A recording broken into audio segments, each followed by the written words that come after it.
It's December, and you know what that means. Better listen out for the tippy-tapping of secular boots on the roof because Mr. Winter's about. And it's that time of year when legions of community fans the world over are due to revisit the show's Christmas specials, particularly Season 2's episode, Abed's Uncontrollable Christmas, the most enduringly beloved of the bunch.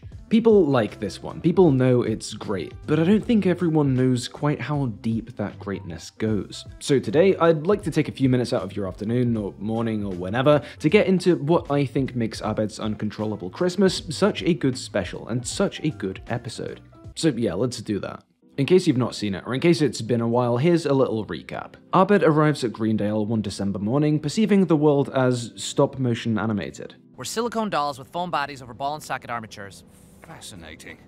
And publishable. Now, Abed's a character who'd often use the tropes and conventions of TV and film to make sense of reality, so this isn't as worrying as it might be if you or I woke up seeing claymation everywhere, but this is still cause for concern. So the rest of the study group team up with psychology professor Duncan to do some group therapy. This is community we're talking about though, so naturally this therapy takes the shape of a roleplay-like voyage through an animated winter wonderland, which Abed, and therefore the viewer, perceives to be real. Abed's convinced that the only way he can figure out what's going on is to find the meaning of Christmas, located at the North Pole. So our characters, with varying degrees of enthusiasm, try and help him out, fighting off an increasingly antagonistic Professor Duncan, convinced that Christmas is meaningless, only hurts people along the way. Finally, though, we get to the North Pole, to Santa's workshop, and Abed finds the meaning of Christmas.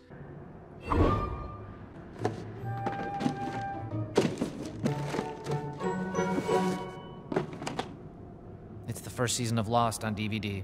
If you've seen the episode, you might be thinking I misspoke, that Abed didn't find the meaning of Christmas in the box, that the box was a misdirect, a red herring. It seems there's nothing here, no meaning of Christmas, and we're in a land of wish fulfillment. If there was something, if Christmas did have a meaning, it would be here. That's the meaning of Christmas? No, it's a metaphor. It represents lack of payoff. And nothing's here except the lack of payoff. Right? Well, that's what the episode wants you to think, initially at least. At this point, Duncan reappears and starts to gloat about the emptiness of Christmas, having found the answer to this episode's claymation mystery. He's found a card in Abed's dorm from his mom, who's written to tell her son she can't come visit him this year. Every year, she visits on the same day, December 9th. And every year, we sit and watch Rudolph the Red-Nosed Reindeer, together. Every year. Abed, I can't make it this year. I have a new family now. You'll meet them one day.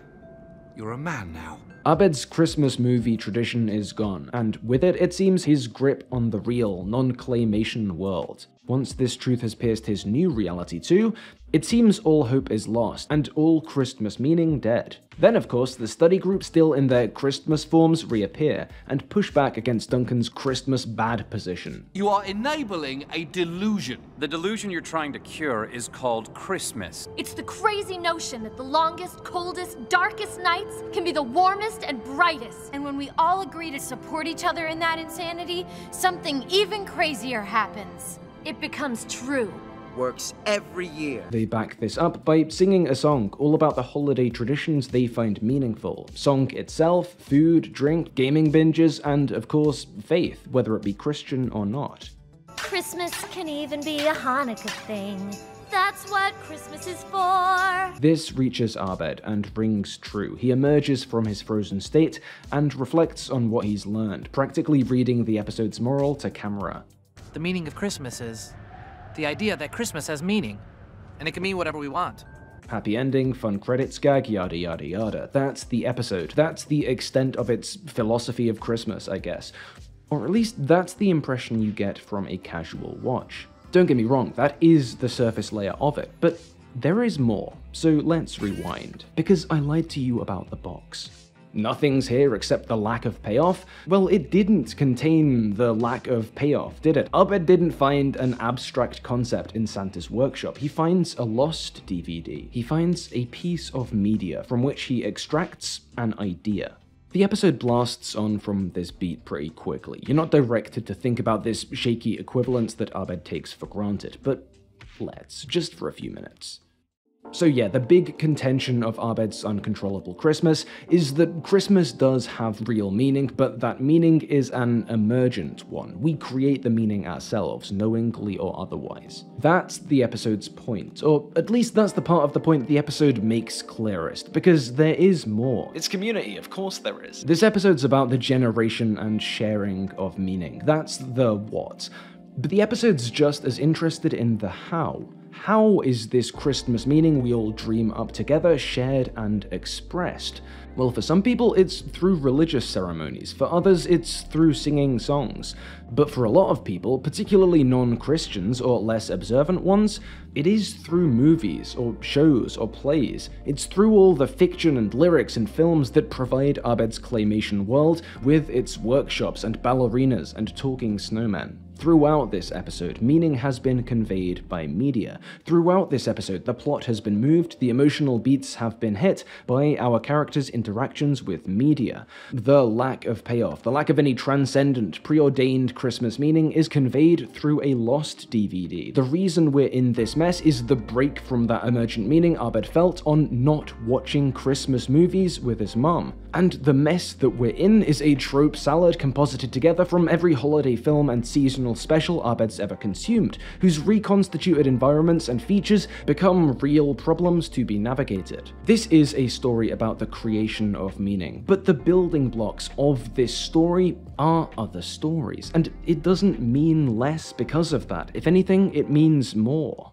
The meaning of Christmas is the idea that Christmas has meaning, yes, but it's also that we share that meaning with each other, and that we do that sharing through all these little bridges of meaning we've created, through media, whether the medium in question is mass, is a Christmas carol, a pantomime, old Christmas movies, or a new claymation special. The meaning of Christmas community digs up here isn't simply that we make our own collective meaning, it's that we very often do so through things, strange things, inanimate, sometimes immaterial surrogates we pump full of belief and emotion and spirit, and that somehow in the process these things become able to affect us back, whether it be a Christmas movie or a Christmas tree or a piece of modern dance or a dirty limerick or a prayer or a concept album or a Purim costume or a YouTube video. I didn't misspeak. Abed did find the meaning of Christmas in that box. He just didn't realize.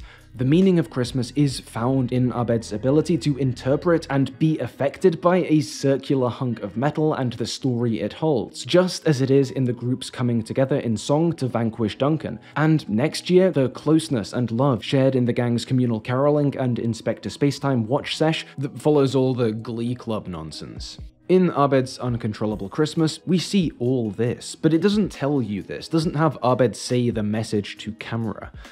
And I think that's fitting. In doing so, in turning a meta, terminally referential Christmas pastiche into a font of real meaning, in becoming itself the object of countless fans' holiday rewatch rituals, Community is able to illustrate its own point, to prove its own thesis. For the active viewer then, this episode is a gift that keeps on giving, and I can't think of anything more community than that. Look, it is good to be wary of Christmas specials, to say nothing of the religio-cultural dynamics at play every time winter equates to holiday equates to Christmas, the almost invisible way Christmas slots into our broadcast calendar at the end of every year does well at hiding the ideological weight a 21st century Christmas can hold. Given the way today's Christmas grafts together group media consumption with family or community gathering, that media and the ways in which we receive it have almost unmatched potential as what Simon Opana calls biopolitical cultural apparatuses. Put simply, spaces where audiences are uniquely led to buy into messaging they might not even notice. From this perspective, Abed's Uncontrollable Christmas isn't unproblematic. At a glance, the way this episode seems to swap out ancient cultural practices for mass media, products designed to be bought and sold as the real conveyors of holiday meaning, might seem a little too capitalist realism for open praise. As Mark Fisher writes in his book of the same name, today capitalism seamlessly occupies the horizons of the thinkable, and the fact that in this episode, Community's reclamation of meaning is articulated not only via the secularized Christmas as marketing device, hence why Christmas can even be a Hanukkah thing, but by that marketing device's copyrighted products, seems an ideal example of the way that today even our sketches of authenticity are performed upon the paper of capitalism.